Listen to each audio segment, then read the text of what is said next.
Honored to be here today. Mr. Wilson took up the problem of border maintenance from the police perspective of the seeming futility of it. I want to briefly address the other side of challenge to Safer City Initiative, which is the claim that it is criminalizing homelessness. And Mr. Wilson also gave a brief sketch of what Skid Row was like. I'm going to reinforce that because I think many Los Angelinos have never been to Skid Row. And so they really, if you hadn't been down here until about a year ago, you simply couldn't imagine what this place looked like. And I want to argue that the Los Angeles Police Department's Safer City Initiative is the best thing that has happened to Skid Row in decades. Before it began in September 2006, Skid Row was one of the most violent areas of Los Angeles. The rate of rapes, murders, robberies, and assaults was nearly 5 times as high as in the gang-plagued Rampart Division, despite a population density less than a quarter of Rampart. In a typical assault in May 2006, a homeless parolee stomped another homeless woman to death on the sidewalk. That night, there were 82 available shelter beds on Skid Row, and an outreach team had managed to persuade only 2 people to come inside. Now, the roots of this violence lay in a culture of anarchy that had no equal across the country.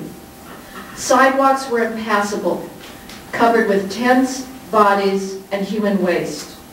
Prostitution and drug trafficking were open and shameless. The people most hurt by this squalor were the elderly residents of the area's SROs, the mentally ill, and addicts trying to get clean in the Missions, who were held hostage in their tiny apartments by the violence of the streets. The street chaos was not some naturally occurring phenomenon, but rather the result of decades of litigation to block every reasonable law enforcement effort in the area. Even public health efforts drew the ire of the advocates. When the Central City East Association tried to clean infectious bacteria and feces from the sidewalks, the advocates showed up en masse to protest. Even though the association had assured the homeless that they could return to their spot on the sidewalk after the cleaning operation was over, the advocates lay down under the cleaning truck as if it contained Bull Connor's hoses. The forces of lawlessness, however, have finally met their match in the compassionate and lawful policing of the Safer City Initiative.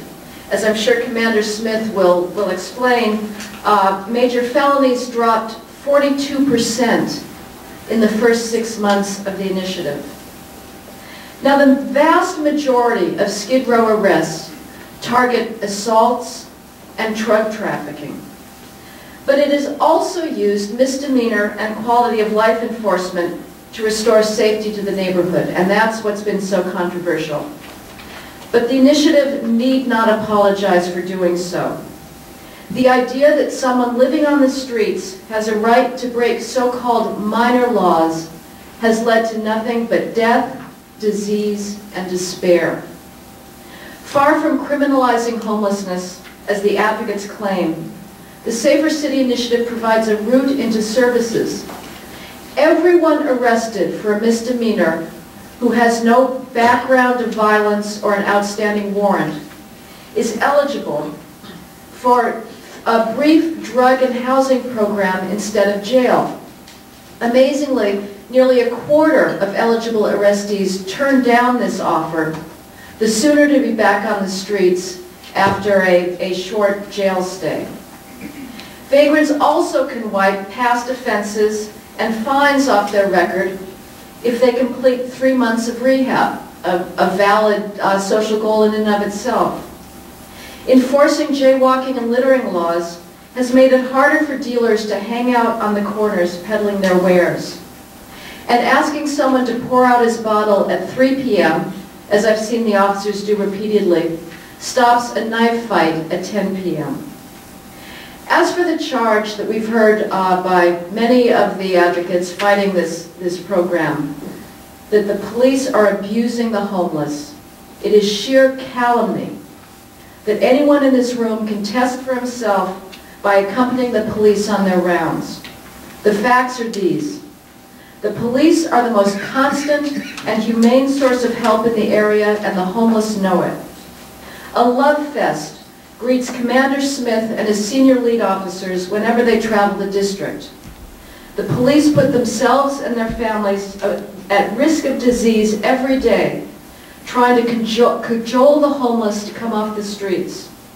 They have a rapport with vagrants that armies of elite anti-cop litigators can only dream of.